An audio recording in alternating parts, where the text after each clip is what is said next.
Hello, everyone. We're live again with Scott Ritter, the former UN weapons inspector and someone who has been passionately advocating for the end of this ongoing Russia-Ukraine conflict. Welcome back, Scott. How are you?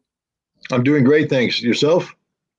I am good, thank you. I'm going to ask you some thought-provoking questions, hopefully.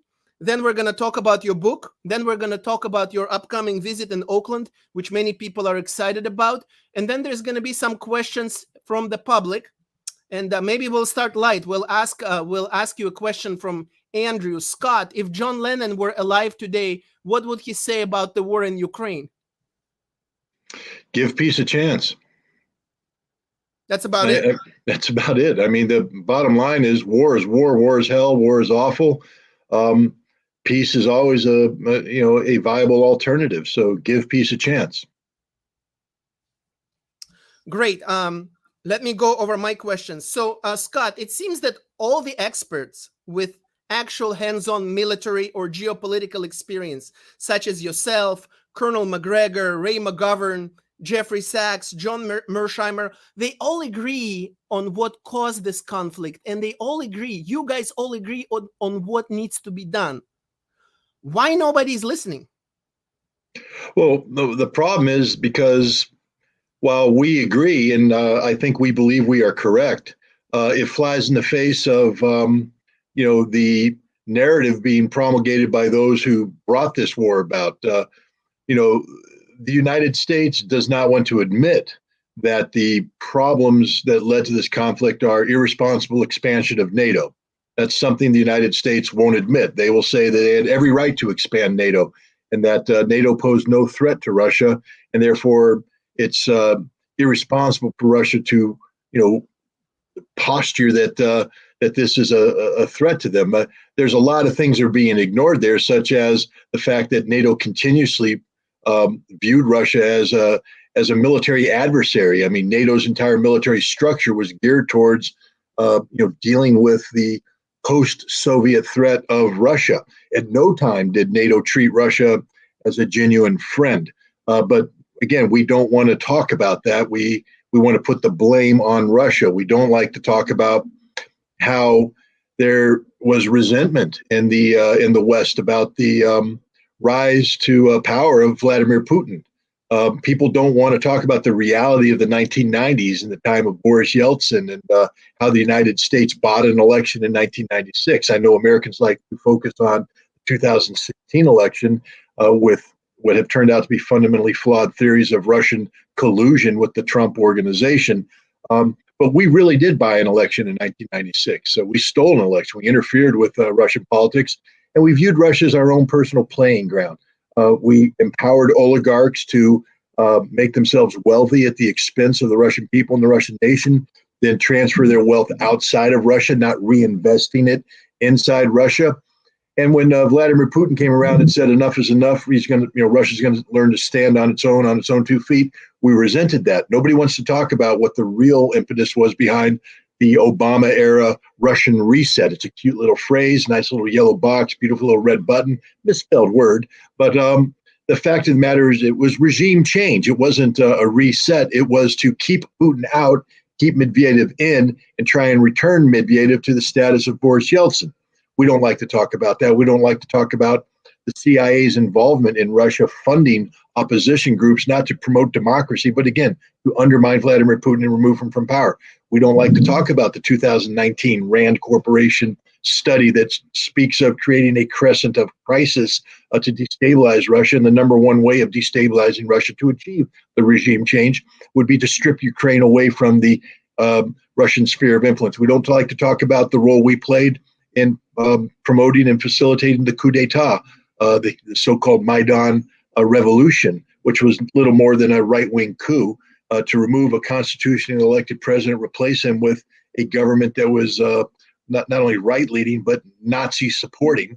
We don't talk about how this new ultra-nationalist-leaning government declared war on ethnic Russians, committed basically ethnic genocide. We don't talk about the Minsk Accords, which Russia bought into, which was supposed to bring about a peaceful resolution to the issues in the Donbass, and how the Germans, the French, and the Ukrainians all admit that it was a sham. We don't talk about the role played by the United States in training the Ukrainian force to prepare to launch offensive operations to get the Donbass. There's a whole bunch of stuff we don't talk about, which is why, what I'm saying, Colonel McGregor saying, and others are saying doesn't resonate, because the American public is preconditioned to accept at face value almost everything that comes from the government is true. Why, I don't understand, especially after Iraq. Come on, people, fool me once, shame on me, fool me twice. What did George W. Bush say? Won't get fooled again. Well, you're getting fooled again. You're getting fooled again about Russia. Dig a little bit deeper, ask some more questions, and you'll understand that this war has been long in the planning, and the planning isn't done by the Russians. It's been done by the West, and that Russia was actually provoked into this conflict. Again, I just refer people to William Burns' memorandum, April 2008, Niet means Niet. He was, that time, was the U.S. ambassador to Russia. Now he's the director of the CIA. And he warned that an extension of an invitation to Ukraine to join NATO would inevitably lead to a military intervention by Russia in Ukraine. Now, if we know that cause and effect relationship, why would we invite Ukraine in if we know what the outcome would be, unless it's because we wanted this?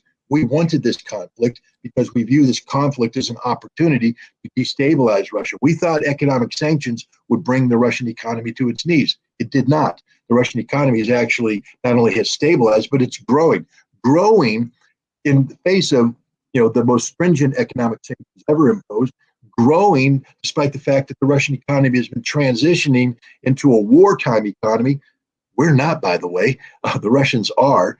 Which means they're ready for whatever comes next. So, the U.S. government doesn't want people talking about facts. They want to shape perception. Remember, it was Joe Biden in July of 2021 who, in a conversation with then Afghan President Ashraf Ghani, when Ghani said, "We got 20,000 Taliban coming over the border, and we got nothing to stop. This is a disaster." Biden said, "Stop. I need you to go out right now and tell everybody in Afghanistan everything's going to be okay, even if it's not true." That's a direct quote of the president. Even if it's not true, because we need to shape the perception. See, Joe Biden and the administration isn't in the truth-telling business. They're in the perception-shaping business, which is why you're not going to have people like me, Douglas McGregor, and others out there telling the truth, because that's a reality that Biden administration doesn't want to deal with. They want to deal with perception. It looks like every retired general or colonel who has nothing to lose, who is not afraid of retaliation, is saying what you're saying and what McGregor is saying. But the ones that are still in politics, that have something to lose, they're not gonna be able to say that. And it's so easy to find different memos that were sent to Clinton and to other presidents from different officials. Hey, don't expand NATO. Don't expand NATO. This is a red line. There are so many. They're all available online. So we know that it's been well known that this is a red line for Russia for a long time, for many years. Scott, let me switch gears to a different question. Apparently, the Russian constitution states that the territories that have been captured, such as Donetsk, Lugansk, and so forth, they are constitutionally never to be returned after they're being captured. Is it fair to assume then that if and when the parties come to negotiating table, Russia is going to say, don't even talk about it. Don't even go there. It's over. It's gone. It's a statement of fact. This is non-negotiable. Russia will never return these territories. And, the sad thing is, I just want to throw this in there because this didn't need to happen. Russia, prior to being compelled to intervene, the Russian arrangement was to bring about Minsk, to fulfill the Minsk Accords. And had that been done, then Donbass would always be part of Ukraine. Russia was never trying to strip Donbass away. Crimea is a different story. When the new Nazi-driven Ukrainian government declared war on ethnic Russians, it made a move towards Crimea, which has about a 95% Russian population that views themselves as Russian, a strategic naval base. Russia preempted that by annexing that. And Crimea is Russia. It'll always be Russia. It'll never be Ukraine. These other territories, though, Russia had no desire for these territories. Russia sought to have a peaceful resolution. And even when they went to war, phase one of the war was designed to drive Ukraine to the negotiating table. Now, by that time, to bring about the conflict, Donetsk and Lugansk had declared independence, and Russia had recognized that independence. And again, you can't go back on that. But all the Russians were saying is that these two territories will be independent, not part of Russia, independent, and everything else will be returned to Ukraine. So Kherson, Zaporizhia, any other territories, Kharkov areas would all be returned to Ukraine as part of a peace settlement. So Russia didn't have this territorial ambition. They were driven to this by NATO's intervention, turning this into a proxy conflict. And now what Russia has said is because the Ukrainian government has such a violent anti-ethnic Russian bent, that these territories where there is a significant Russian population can never be part of Ukraine. They voted in a referendum fulfilling the United Nations Charter's notion of self-determination, although I think lawyers will say, and I understand it's not a perfect situation, but as far as the Russians are concerned, the people spoke. The referendum is legally valid. And here's the other part. From the Russian perspective, it is now Mother Russia, and that will never change. And people need to understand that. Every time you have somebody saying, we need to drive on Crimea, what you're really saying is you want World War III. Because Russia has said this is Russia. It will always be Russia. And if Ukraine, backed by NATO, seeks to recover these territories, that becomes de facto an existential threat to Russia, which could lead to Russia using nuclear weapons to resolve the situation. So be careful what you ask for. And it's fair to assume for any country that if I go to war and I shed blood of my many soldiers and I acquire territory throughout war, I'm not going to give it back at all or that easily, right? That's just the military strategy. Yeah, I mean, generally speaking, that's how it works. Yeah. Okay. Now, by the way, the colors on you, the red, blue, and white, is that a coincidence or is it for Russia? No. It's totally coincidence. I'm covering up my my dude T-shirt from the Big Lebowski, and I'm just wearing this. It's a Columbia vest because it's winter here. We just had 8 inches of snow, and my house is a little cold right now. So no, I'm not trying to make any statement. Although if you look over my head, you see the American flag. Yep, I do. And then look above it, right there. That's the Russian flag. Oh, I see that. Yeah. And I put it there on purpose because there's there's people that fly the Ukrainian flag as a bit of virtue signaling, and so I'm just making it clear without being too obvious that I think Russia's on the right side of history here. Well, I appreciate this courage, and this brings me to a very difficult question. Putin once pointed out, and that's something we can probably all agree with, that our politicians, our leaders, are captured by their constituents, meaning they need to they have to do things not because they're right or because that's what they want to do, but for their voters, for the people who will vote for them. Now, keeping that in mind, if Biden administration wanted to stop pouring money into Ukraine today and wanted to stop the whole thing and go to negotiating table, how could he politically justify, spending $150 billion, causing all these sanctions that cause so much instability in the world and especially in Europe, and basically do all that for nothing? What would your advice be to someone like him? How to stop and where to start from? I mean, this is almost a mission impossible because of the you don't commit $115 billion worth of U.S. taxpayer money into a project that has resulted in the deaths of hundreds of thousands of Ukrainian soldiers, and then simply walk away. That's what we're going to end up doing, but we're going to walk away because Russia's going to win. To try and stop this conflict, do the honorable thing, is virtually a mission impossible. I think what the Biden administration is trying to do, because I think there's widespread recognition that this war cannot be won by Ukraine. When Jan Stoltenberg gives up and gives his speech about there is no more ammunition for the Ukrainian artillery pieces, they'll run out of ammunition this summer. Any military expert knows what that means. If you're in a conflict that's defined by artillery, and your artillery runs out of ammunition, and the enemy has 10 times as much artillery as you, and they're not running out of ammunition, you've lost the war. And so the Biden administration concurs. So you see them slow rolling, and you actually see the slow rolling by Europe of the provision of promised equipment. The tanks aren't going to get there till later in the year, maybe next year. There won't be F-16 aircraft, and if they do come, it won't be for another year or two. And as Zelensky himself has said, it's too late. And he said, if I don't have this stuff by August, it's too late. And what does too late mean? It means he's going to lose, and he knows it. And so I think what we're seeing is gradually pressure being put on the Zelensky government to accept, what will be harsh terms, basically to accept the territorial acquisitions that Russia has, undertaken, to accept demilitarization to some extent. That means removing NATO infrastructure from Ukraine, and to accept constitutional reforms that would ban the Bandera activities, to ban these right-wing nationalist organizations, and to ensure the rights of all Ukrainians, including ethnic Russians.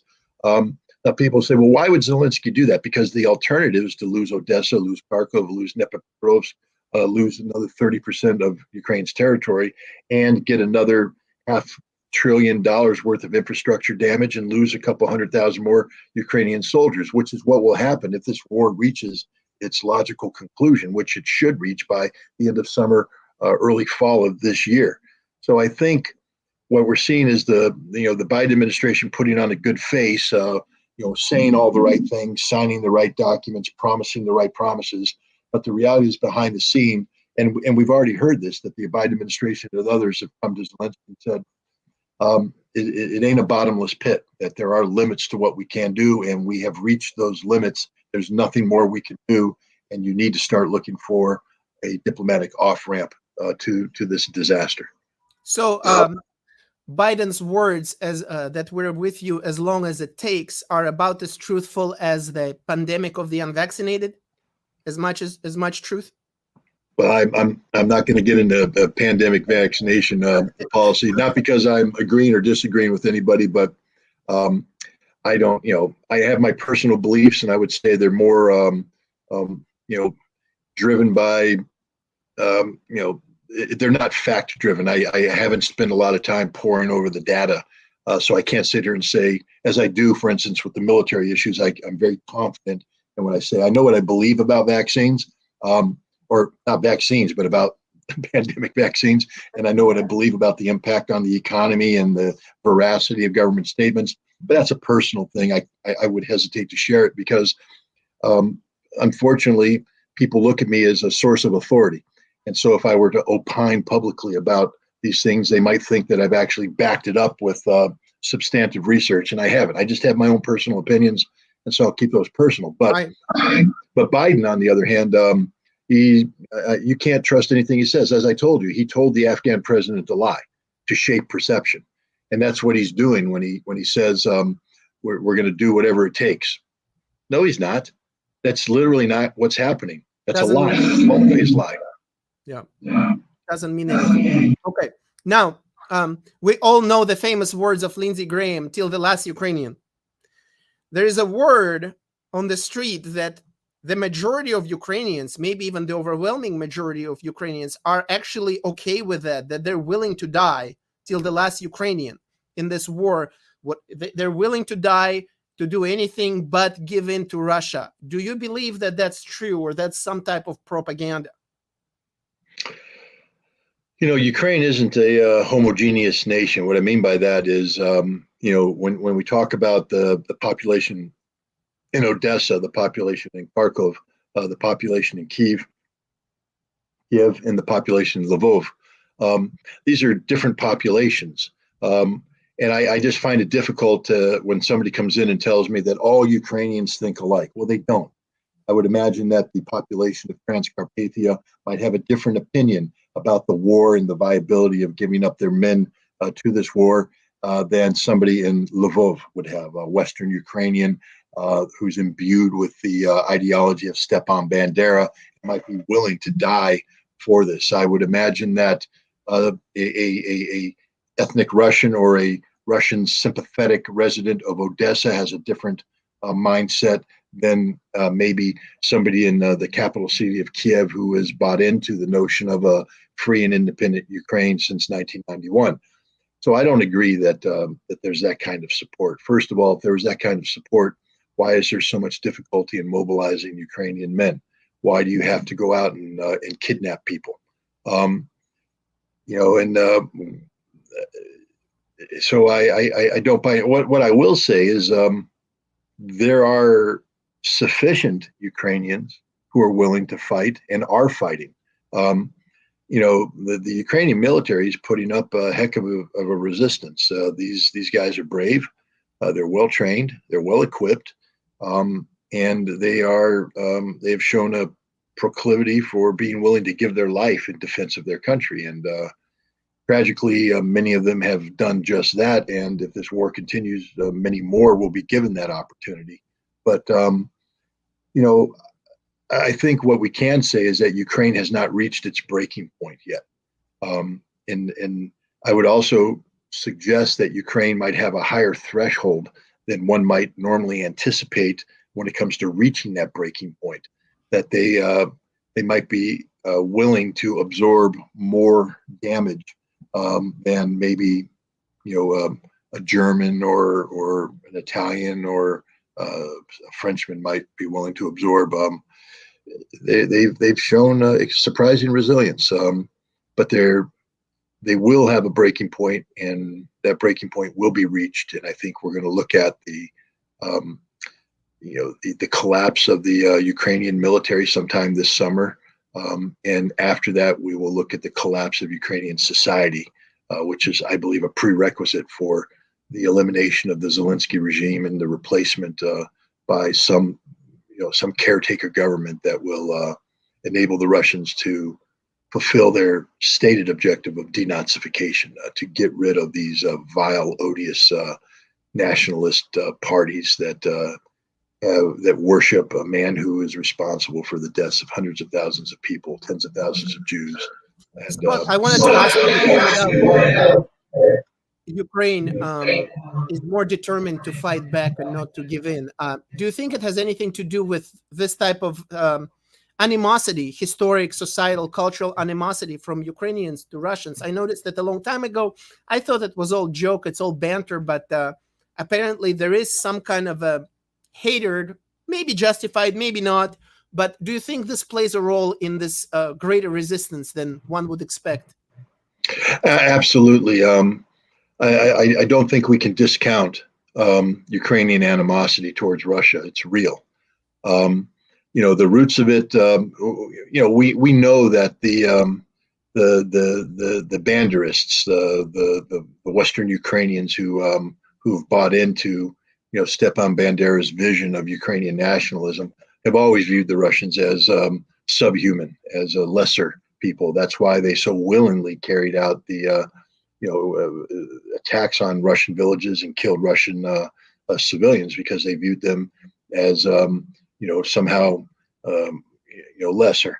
When the Banderist movement was crushed, hundreds of thousands were taken prisoner and sent off to the Gulag to be denazified. But when Khrushchev in 1956, during his the de-Stalinization, the apology period, he released many of these people and brought them back to Ukraine, and then they were reabsorbed into Ukrainian society, but they never were denazified. These are people who maintained their stringent racial purity, nationalist type stuff, and they helped train future generations to be resentful towards Russians, to be anti-Russians, to view the Russians as separate. There's a term they call them Moskwa, which is it's meant to be an insulting term, even though it means a Muscovite, but it's meant to be lesser. They also call them orcs, which again applies some sort of subhuman status. And the Ukrainian children have been raised this way, first in the shadows during the Soviet time, but we now know after 1991, it's just straight out in the open, where Ukrainian children are taught that that Ukrainians are superior to Russians, that the Russians don't have any. And we see that manifested after 2014. Where does the hatred come? that allows an Azov regiment or an Idar movement or a Typhoon or a Safari movement, the Kraken battalion. Where do you get the people to populate these who are so readily ready to kill Russians, to treat the Russians as subhuman? How do you get a society as a whole to be conditioned to allow this to happen? And what we do know is it's not a two-way street. We know the Russians, for instance, don't hold the same amount of level of animosity. The Russians actually do view the Ukrainians as brothers and fellow Slavs. But there is this imbalance in terms of the attitude that Ukrainians have for Russians and the Russians have for Ukrainians. And one of the reasons why the Ukrainians are able to resist and show the resilience they have is that I think a lot of it is driven by genuine hate for Russians. They say that people who are the most alike often have the worst conflicts, and nobody can tell the difference between a Russian and a Ukrainian. So that's an example. Scott, we have a couple of quick questions from the viewers. Somebody said they're looking forward to seeing you on March 18th and 19th, which is wonderful. So we're going to ask these questions for quick answers. Then I'm going to show you something that is guaranteed to irritate you, a quick video for you to respond. And then we're going to talk about your book and tour. So the questions, I still wonder if the rumor is true about the borders of Ukraine being never approved from the UN since 1991. I'd have to dig into that. That's an issue of international law, and I'd have to get into that. I mean, I will say this, that Ukraine, if that's the case, it's some obscure technicality that doesn't, because you're a lawyer. We've treated Ukraine as a sovereign state. Their borders have been recognized by everybody, including the Russians. So if somebody can go in and find some sort of technicality and all that, I don't know. I don't think it holds water, but I'd have to dig deeper into that one. Okay. Next question is, what is your response to those who acknowledge that Russia was provoked by Ukraine and NATO, but that the Russians should not have invaded? What would have been the implications of not intervening? Well, it's clear now that the Ukrainians were building up a significant military force trained by NATO for the sole purpose of launching a lightning attack on Donbass, threatening Crimea. So the implication is that they probably would have swamped the militias of Lugansk and Donetsk, and if not capturing all of the Donbass, capturing most of it and putting Russia in a very difficult situation of, now having to mobilize in response. But how do you do that? Because it is Ukraine, etc. I mean, the interesting thing about the way the Russians responded is that they created independent entities that could lead to legal justification for Russian troops coming in. But had Russia not done that, had Russia simply waited, then you would have a situation where Ukraine has responded to a domestic Ukrainian problem, and Russia legally has a problem for intervening, because they can't say it's an attack against Russia. So Article 51 wouldn't apply. They don't have a Chapter 7 resolution authorizing it, and would have put Russia in a very, very difficult situation. Now, and the other thing is, if that force then pivoted and threatened Crimea, again, Russia would be on the defensive. It's questionable whether they would have been able to hold all of Crimea. It would have led to a very this is why the Russians said we needed to preemptively defend ourselves by launching a preemption against this force before it could accomplish that. So had Russia not intervened militarily, this would not be ending well for Russia. Thank you for this informative answer. Why, I think this question comes from Russia, actually. Why doesn't USA accept Russia joining NATO, as President Putin said? Why don't they use friendship ties and continue treating Russia as an enemy? I would assume it's all down to military-industrial complex. That's all? You just need an enemy, or there's more to it? Well, it's more than just the military-industrial complex. It was NATO as a whole. Look, NATO is a vehicle of American control of Europe. All right, let's just be straight up about it. When you join NATO, you pretty much agree that the United States is going to control your foreign policy and your national security policy. And so to allow Russia into NATO would end at that, because first of all, Russia isn't going to let America dictate to it, because Russia's going to say, why are you dictating? We're friends. We're on the same side. And then there wouldn't be a need for NATO because why does NATO exist? Remember, the original thing about NATO was to keep the Russians out, keep the Germans down, keep the Americans in. And so with the Cold War over, there is no purpose for NATO. And the only reason why it can exist is because it has an adversary in the form of Russia.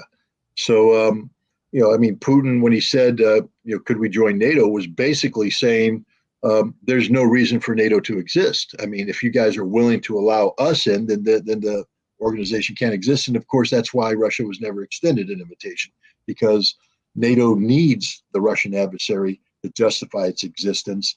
And that's linked to not just the military-industrial complex, because frankly speaking, NATO hasn't been doing a good job of rearming in the last couple of decades. That's why their armies are so weak.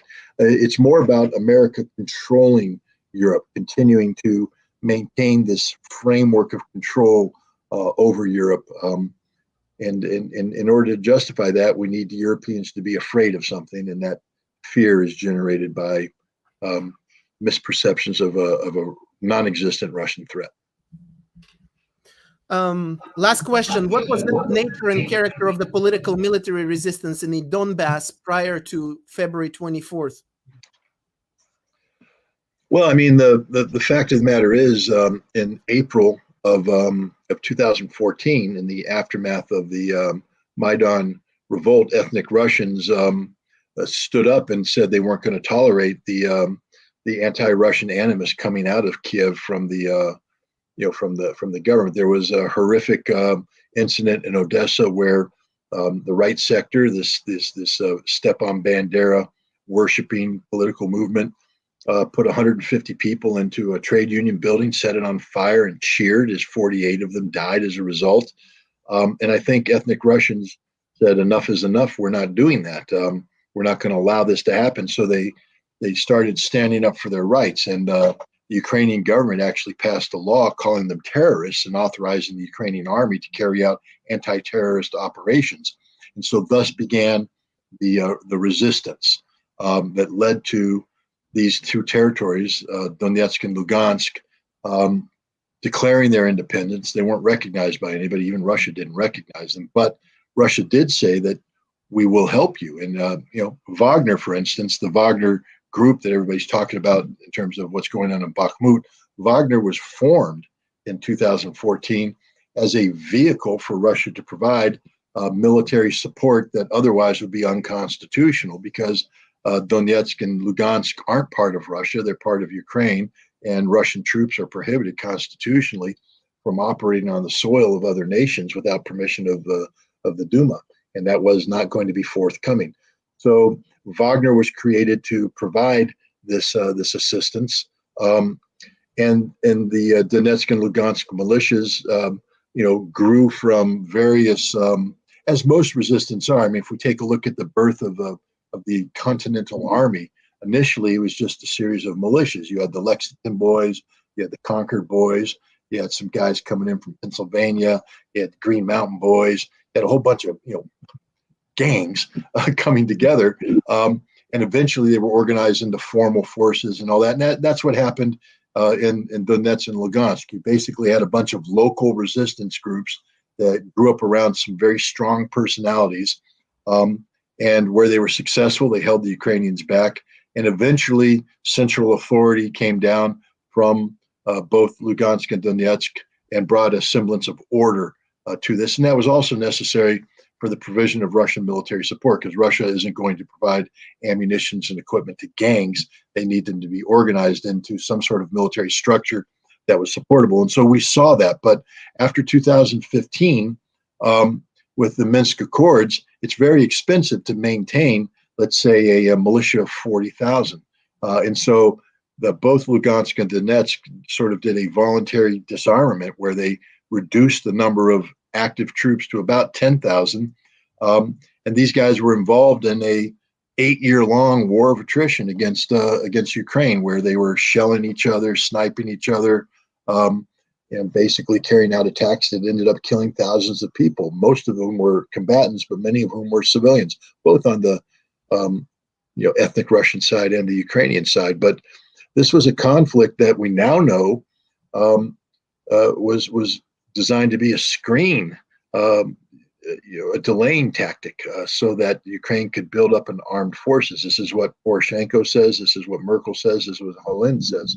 So what we had was a low-grade war of attrition that took place from 2000, say, 15, 16 up until 2022.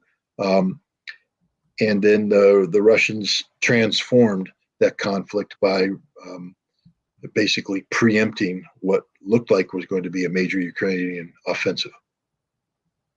That's a very detailed and good answer. One last question. You can give a quick answer. We don't want to wear you out because we need you to save some energy for in person. I got energy, man. I'm drinking Diet Coke. So okay, good. With this is a question that I cannot resist. There are so many NATO countries already on the border with Russia. Okay, so what's a big deal that Ukraine joins NATO, another country? Why is it such a sensitive, painful issue for Russia?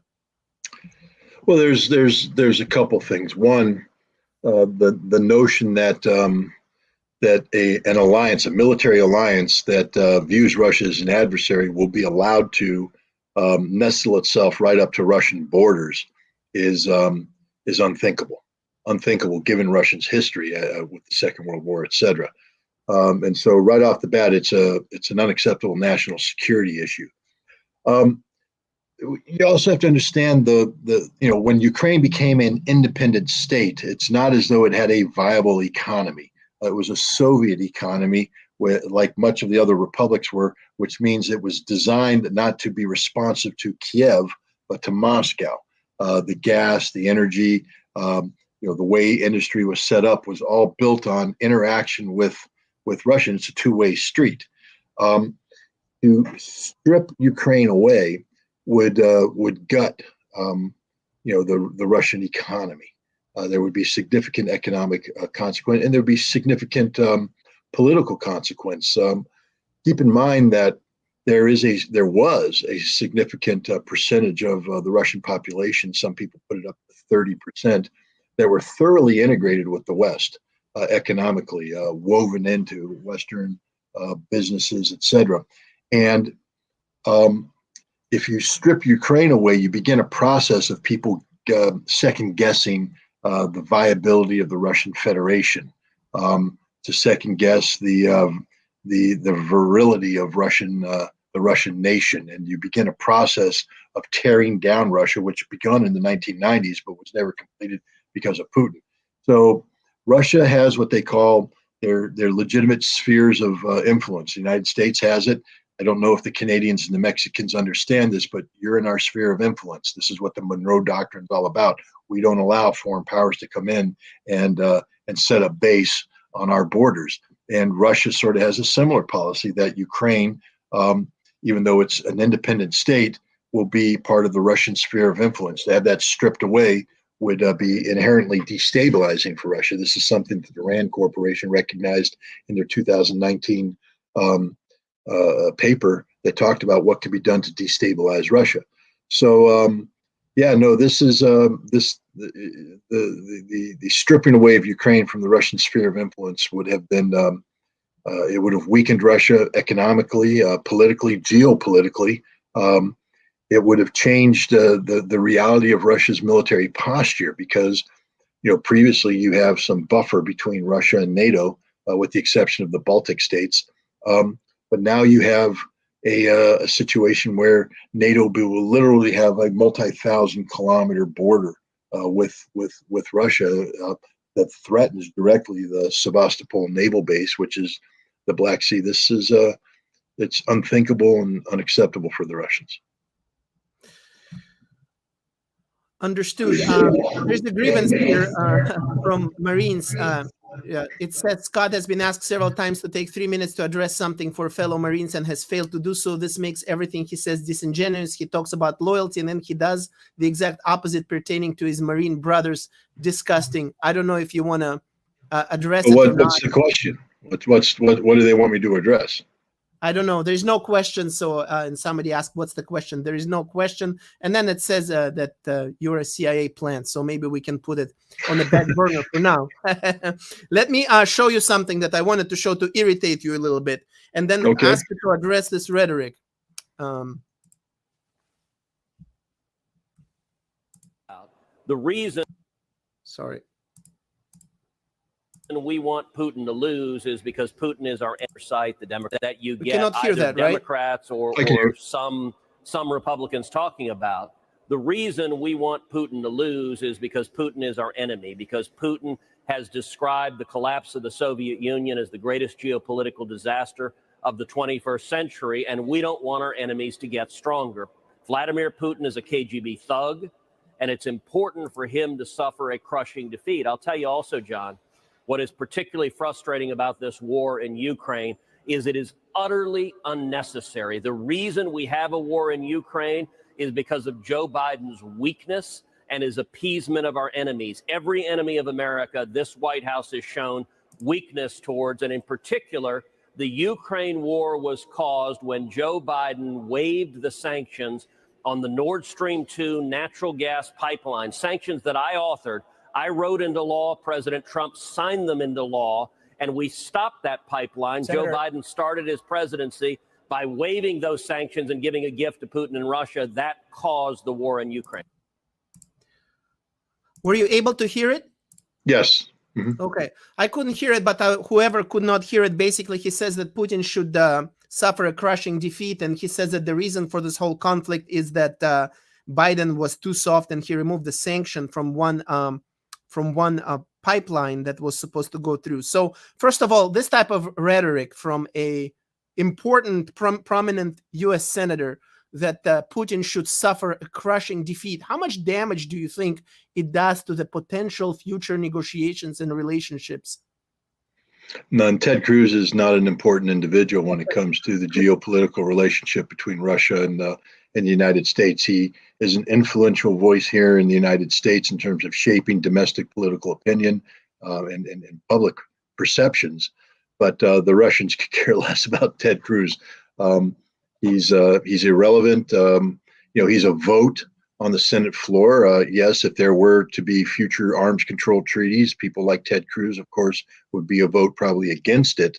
But I don't think anybody in Russia is losing any sleep over Ted Cruz. I mean, he already did the worst thing he could do, which was to create the political environment that gave Joe Biden the green light to carry out an attack against our German allies by blowing up the Nord Stream pipeline. I mean, Ted Cruz was part of that. And what Ted Cruz needs to understand that, and it won't happen, but if there were ever Nuremberg-like tribunals targeting the United States for the crimes that we've committed in supporting Ukraine and carrying out this conflict, and many crimes have been committed, Ted Cruz would be right up there with Victoria Nuland on the docket, being charged with war crimes, being charged with terroristic acts. I don't know. This is a man who claims to be a lawyer. I mean, he's Mr. Princeton Law. Does he not understand what an illegal act of aggression is? Does he not understand there was absolutely no legality to the American attack on Nord Stream? The targeting of the critical energy infrastructure is not only a blatant violation of international law, it's just dumb policy. Does he not understand? He's from Texas, for God's sake. Does he not know what critical energy infrastructure is and the kind of vulnerabilities that exist in his own state for retaliatory action? Ted Cruz is literally one of the dumbest people in America today. I don't know how he got elected. I don't know how he continues to be elected. This is a man who is his very existence is a threat to the security of the United States of America. It's interesting that Russia did not really take it as, I don't know, as seriously, and I knock on wood when I'm saying this whole Nord Stream pipeline thing. It doesn't look like they're looking to retaliate or to blow up something that belongs to America. They're not taking that route. Well, why would they? Why would they? I mean, it was a $12 billion piece of critical infrastructure, but from the Russian perspective, when your enemy's doing stupid stuff, sit back and just let them continue to do stupid stuff.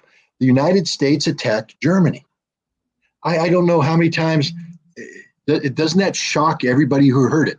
The United States attacked a NATO ally. The United States attacked a nation we've called a longtime friend. We attacked them, an act of war, an act of terrorism. And what's happening right now is there's a growing recognition in Germany that this indeed is the case. Why is it? If Russia actually did this, do you think Denmark would have shut the investigation? Say, we're not talking about it. They'll be talking about Russia it all. Did it? Would Sweden be saying, we're not talking about this? No one's talking about it because everybody knows what the evidence shows. The United States carried out this action. Seymour Hersh has written an article and will continue to write on the subject, exposing more and more fact-based details about the duplicity of the United States. So from the Russian perspective, remember, they are a major producer of oil. Ted Cruz, listen to what I'm about to say. They're a major producer of oil and gas. If they're in the business of engaging in a tit-for-tat destruction of critical infrastructure, they're committing economic suicide because they're opening up their critical infrastructure to be attacked as retaliation for a Russian retaliation. Because once you begin that cycle, it never ends. Russia's not in the business of destroying critical energy infrastructure. Unlike the United States, which apparently is, to the detriment not of Russia. Russia's recovered from this.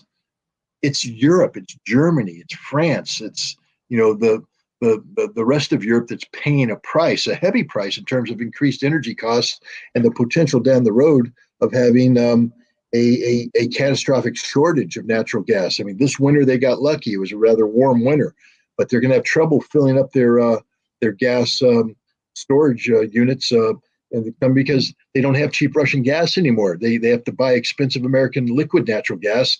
And come next winter, even if it's a mild winter, they could run into a serious issue. I mean, as high as costs are now, they're only going to get higher for next year. So why would Russia do something that would allow people to shift the angst and anger that's currently being directed at the United States? Why would they do something to get that shifted back to Russia? So Russia's doing nothing because that is literally the smartest thing in the world for Russia to do. This makes a lot of sense. Before we talk about your book, I want to remind everyone that Scott is coming to Oakland and he will be doing his book tour on March 18th and 19th. The information about time and location is in the link in the description below. And Scott, I read the book. It was not an easy read. I can only imagine how much work went into it. It's a highly detailed book. It's a highly technical book. And can you show us? Do you have a copy that you can show? The Disarmament in the Times of Perestroika?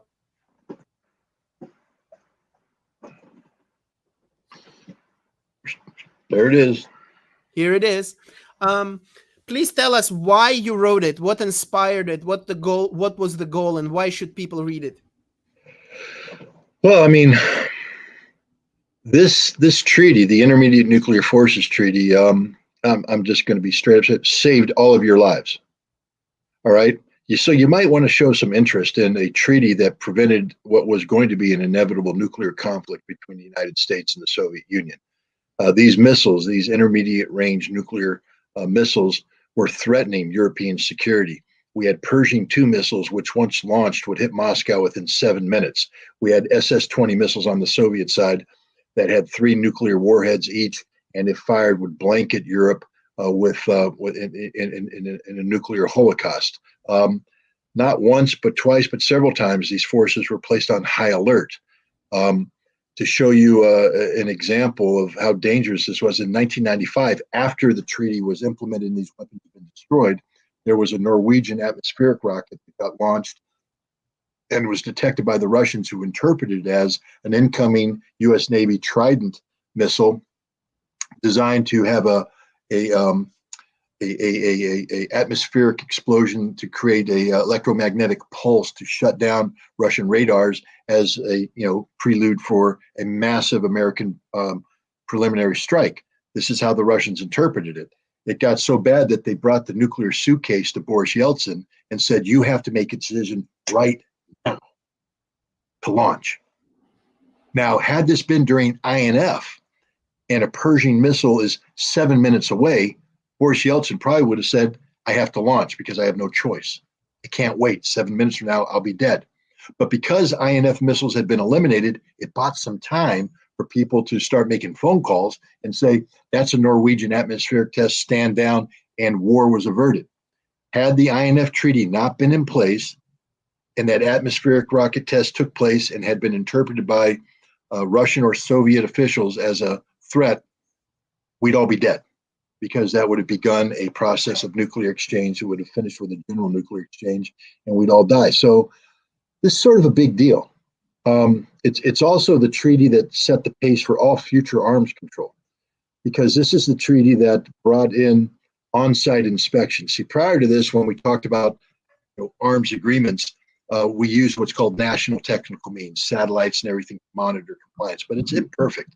And so nobody would commit to meaningful cuts because you couldn't confirm that those cuts were in fact taking place, and you couldn't assume that the enemy, the adversary, was going to be honest. And so we just agreed to higher levels and to limit the growth as opposed to begin reduction. To do reductions, you actually have to have eyes on target. You have to have inspectors like myself on the ground verifying compliance. And so this is the treaty that created on-site inspection. And if you take a look, every treaty that's gone forward since then has an extensive on-site inspection aspect to it that gives the treaty credibility and viability. It's also, this treaty took place at a time, right now we think we have tense relations with the Russians. Trust me, in the 1980s, we had very tense relations with the Soviets. And this is a treaty that helped bring the two sides together. I worked outside of a Soviet ballistic missile factory that produced SS-25 missiles that, when they left, went to a Russian regiment and were aimed at American cities. In fact, I think in the book you saw, the first 3 missiles that came out, we nicknamed Pittsburgh, Des Moines, and Chicago. And then we were told to stop naming the missiles because people didn't find humor in what we thought was a sort of dark humor. And then perhaps I think this is a story that had to be told. It couldn't be told, though. What people don't understand is that the INF treaty has a clause that prohibits inspectors from talking about what they learned so long as the treaty is in place without permission of the other side. Only when in 2019, when the United States withdrew from the INF treaty, the Russians withdrew, did the restrictions on writing this book occur. By that time, I had lost 2 very close friends.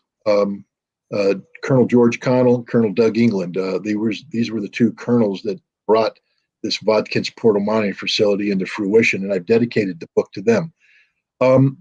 These guys are living legends. What they did is unimaginable. What everybody did in Watkins is unimaginable. You can't even begin to comprehend what we did, and it was an untold story. Nobody knew about it, and it's a story that provides a lesson for the viability of arms control. As we struggle right now to talk about what do we do about New START and everything, people look at it and it's sort of an academic exercise.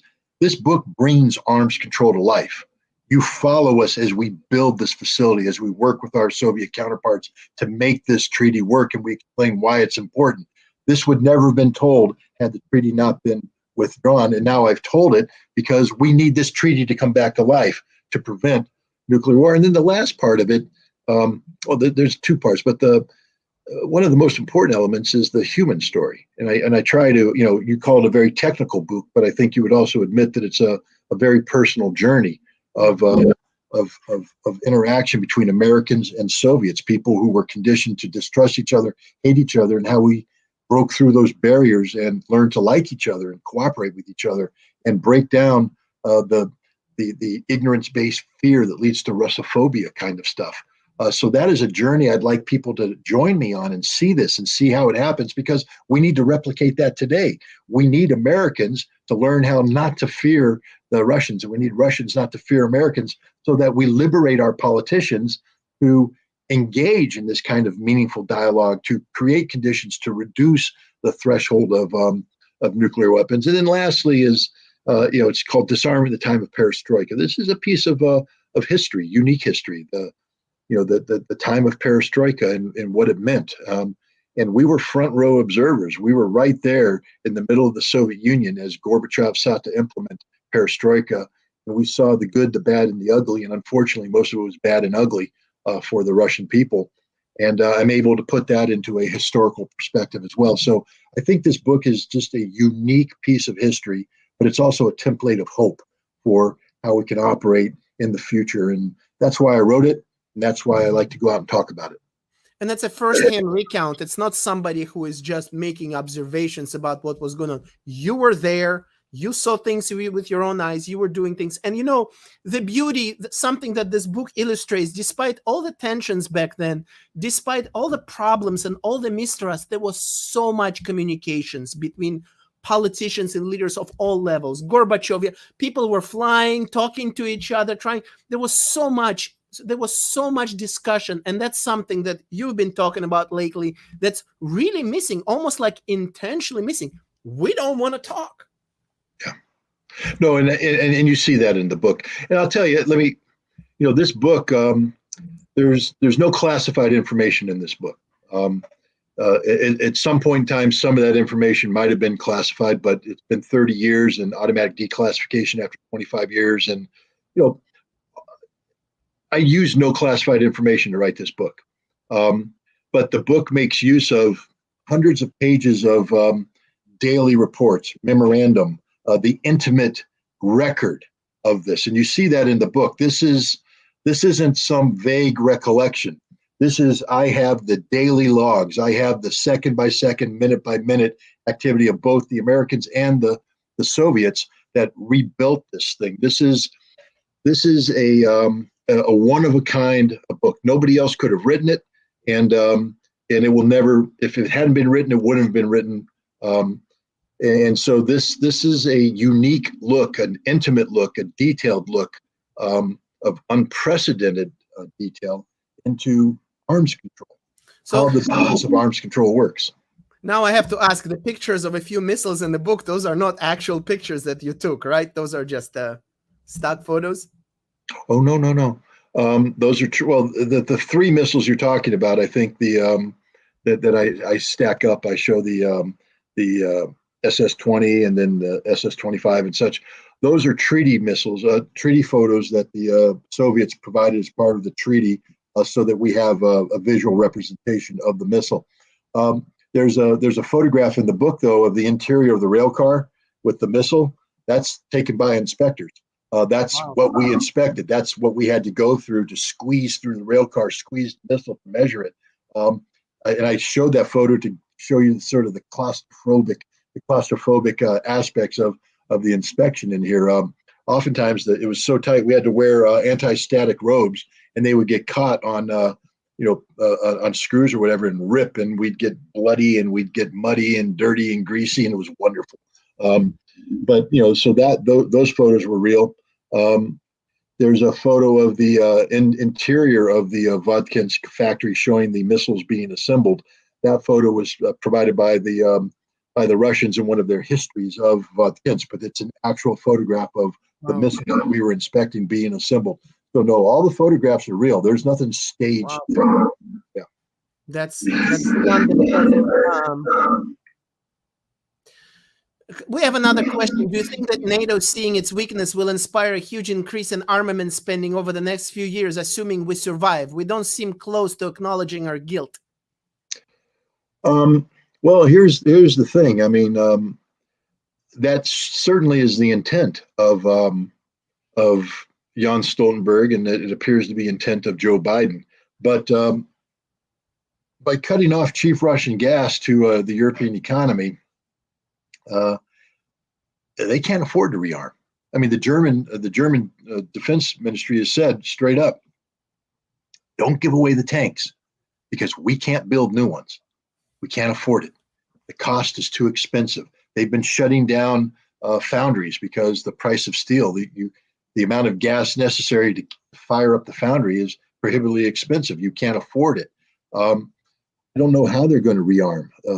I don't know how they're going to afford to rearm. I don't know why Sweden and Finland would want to join NATO, because they're going to be required to divert significant resources into building up militaries that are supposed to be able to take on the Russians, who, by the way, are expanding their military from 900,000 to 1.5 million. and putting several 100,000 right on the Finnish border. So, I think what hopefully will come from this is, once Russia defeats the Ukrainian military and achieves a political solution in Ukraine, there will be a realization that Russia doesn't pose a direct threat to NATO, that Russia is not seeking to act in an aggressive way against NATO. And that might be the opportunity for saner minds, more rational minds in Europe to say, we don't need to spend hundreds of billions of dollars to build up a military to confront an enemy that doesn't need to be confronted. Maybe the best way to deal with the Russians is to do what the Russians have been asking all along, a new European security framework that respects the legitimate national security interests of all parties involved, Russian and Europeans. So I'm hopeful that'll be the direction they go, because I don't think NATO can afford the kind of expansion that would be required to create a viable military, defensive alliance against a non-existent Russian threat, but a threat that they perceive to exist no matter what. Interesting. Okay, finally, now let's talk about your event in Oakland. I know why you're coming to Oakland, because you have a natural affinity for the most leftist, most progressive, most liberal cities. So that's the obvious reason. What can people who are very much looking forward to coming and seeing you, what can they expect? And just to remind everyone, a link to the March 18th, March 19th visit and the book tour of Scott Ritter in Oakland is in the description below this video. So tell us about this event. What can we expect, and what are we going to enjoy? Well, I mean, level of enjoyment's up to you. I anticipate that I will speak about the book and speak about my experiences and speak about the current situation. I love question and answer period, so I anticipate after I speak to open it up to question and answer period and have a really good give and take with the audience. Don't hesitate to ask questions. I love answering the questions. I love being challenged. And then afterwards, I look forward to people buying the book because I'm a writer, and that's sort of one of the ways we make a living is we write books, and we hope people buy them. And then I will sign the books as if people want me to sign it, and probably in the process continue the conversation. I've done this several times in several different venues, and they've all turned out to be very pleasant affairs. It's it's grueling for me to do that, but I love doing it. I love going out and talking to people, meeting them firsthand, and exposing them to a work of love, which is what this book is. I think any author will tell you that when it's like giving birth to a child, you put so much time and effort into it, and then it's born, and you want to show it off to people. And I'm proud of this book, and I look forward to having the opportunity to exhibit my pride to an audience and maybe convince them that they want to buy the book and read it. And if not, fine, just come and we'll have a great conversation. I'm not twisting anybody's arms to buy a book. It would be nice if you did, but if you don't, it's okay. Now I have to ask you, what's the motivation behind the amount of energy, the amount of time that you put into doing so many streams with so many people so frequently? What's the motivation? Well, it ain't financial. I mean, this, if it were, I might be a little not more into it, because I'm pretty enthusiastic. Here's the thing: I don't do anything. I don't want to use a bad word, but half-cocked, so to speak. It's all or nothing. I mean, if I'm going to commit to something, I'm going to commit to it. I have been an analyst, a geopolitical analyst, for many, many years after I got out of the military, and I have a day job that pays me, it compensates me for doing geopolitical analysis. I also do writing for other forums, and so I make a living writing. And I was very happy. I don't want to get too personal here, but I took a very public stance against the war in Iraq back in 2002, 2003, and it burned me out. It brought me as close to the breaking point as I've ever been. I just put everything I had into it, and it was extraordinarily depressing to watch the war occur, even though I was empowered with specific knowledge that proved the case for war to be a lie. I poured myself into that. I acted with as much energy as you see now. Back then, we didn't have podcasts, but I was on the road all the time, and I put literally my life on the line to try and stop this war. And it didn't work. So I was hesitant to ever engage to that level again. I wrote this book before this conflict began. I wrote Disarm at the time of Perestroika for this the Ukraine conflict, and I just anticipated that I would write the book and go on normal book tours and all that, and then move on to the next writing project. But then this war came, and the book suddenly had relevance, and people started calling me. I forget what the first podcast I did, but I did one that got like 2 million views. And people were like, wow, I guess in the podcast world, that's considered pretty good. Yeah. So people started saying, well, we want Ritter to come on. Maybe we can capture some of that magic. I don't know. I'd like to believe they brought me on because of the quality of my analysis. But and it's just been nonstop. And I have always been of the mindset that if I'm in the business of providing information, and there's people out there who want this information and they can responsibly engage with me about this, and it contributes to the overall debate, dialogue, and discussion that I believe has to occur in a democracy like the United States, then I am not fulfilling my duties and responsibilities as a citizen if I back away from that. Should I learn to say no? Yeah. I mean, but if I did that, we wouldn't be having this conversation.